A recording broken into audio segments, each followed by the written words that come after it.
All right, AP Statistics, if you have trouble with inequalities, meaning translating the words like at least, at most, more than, less than, into actual inequalities, you're the one that needs to watch this video, okay? So if you don't have trouble with this, you don't need to watch this video. Okay, so firstly, let's look at all the different inequalities we're going to encounter in probability. We have x would be less than some value, okay? So this is less than.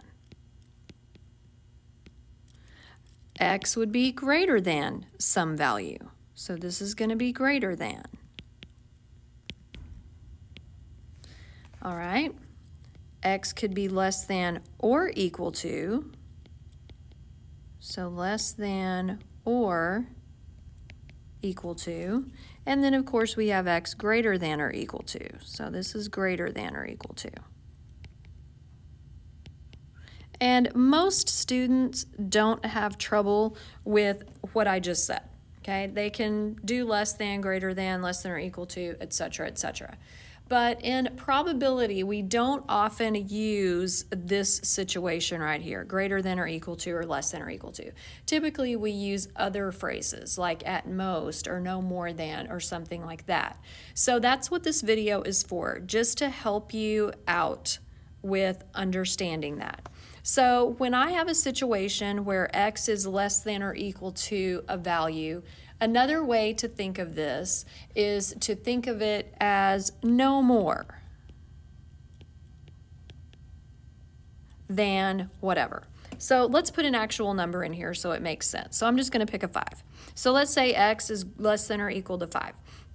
So another way to say that would be x is no more than 5. So 5 is the stopping point, but it's inclusive of 5. It includes it.